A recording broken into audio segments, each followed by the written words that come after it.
కేరళలోని ప్రసిద్ధ ఆధ్యాత్మిక క్షేత్రం శబరిమల అయ్యప్ప ఆలయాన్ని మండల మకర విలక్కు తీర్థయాత్ర సీజన్లో భాగంగా కాసేపటి క్రితం తెరిచారు. ప్రధాన అర్చకుడు కందరారు మహేష్ సమక్షంలో తలుపులు తెరిచారు.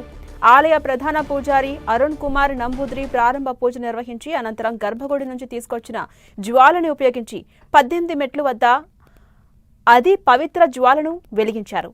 రేపు తెల్లవారుజామున 3 గంటలకు అధికారిక ఆచారాలు, కొత్త పూజారులు తలుపులు తెరవడంతో తీర్థయాత్ర సీజన్ ప్రారంభమవుతుంది. రేపటి నుంచి యాత్రికులకు అయ్యప్ప దర్శనం కోసం అనుమతిస్తారు.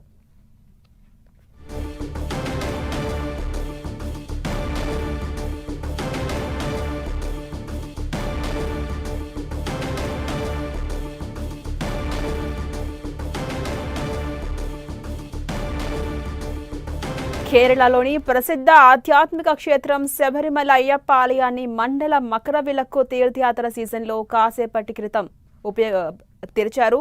ప్రధాన అర్చకుడు కందరారు మహేష్ సమక్షంలో తలుపులు తెరిచారు. ఆలయ ప్రధాన పూజారి అరుణ్ కుమార్ నంబూద్రి ప్రారంభ పూజ నిర్వహించి అనంతరం గర్భగుడి నుంచి తీసుకొచ్చినటువంటి ఆ జ్వాలను ఉపయోగించి 18 మెట్ల వద్ద అది పవిత్ర జ్వాలను వెలిగించారు.